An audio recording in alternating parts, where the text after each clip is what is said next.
Bharti and today I am here to share a few points on peer pressure. First of all, we need to understand what exactly is peer pressure. I believe that peer pressure is a feeling that someone must do something because other people are doing it. It is forcing a person to do something just because other people who have common age or even other common things are doing it. So, not always peer pressure is negative. If it has positive impact on us, it is also positive. Negative peer pressure means it is opposing school, home, and also personal life. And positive peer pressure has a positive impact on us. For example, if somebody encourages you to go onto the stage and speak a few things, it has a positive impact on you even if they are forcing you. That is positive peer pressure. But the last question which we have, what are the effects of peer pressure? First effect which Arjun is holding is self-introspection.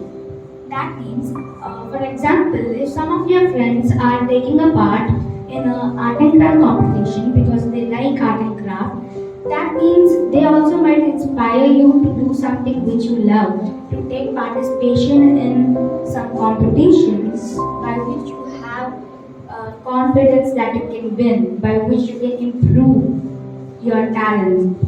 And second is exposure, which Gautam is holding.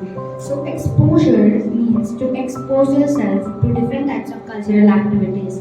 Suppose if one of your friends reads books, reads so many books and has a lot of knowledge, it might inspire you, it might motivate you to read books, it might motivate you to start a new cultural activity for yourself.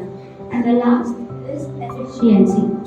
So efficiency means if you find somebody who is better than you in something which you love to do most. Suppose if you like to play cricket very much, but you find that somebody else is much more better than you in it, that means they have the ability to motivate you to do much more practice so that you can get much better at it. For example, if your friend is better at cricket than you, then you might think, okay, he's better than me. So if I practice more, then I might be better than him, or even I might be best. So that motivation, peer pressure helps you get that motivation to practice more and to achieve your goals. A diamond is also made up with a pressure. Everyone in all of our lives, there will be a pressure. But finally, I would like to say, don't be scared to be yourself. Thank you.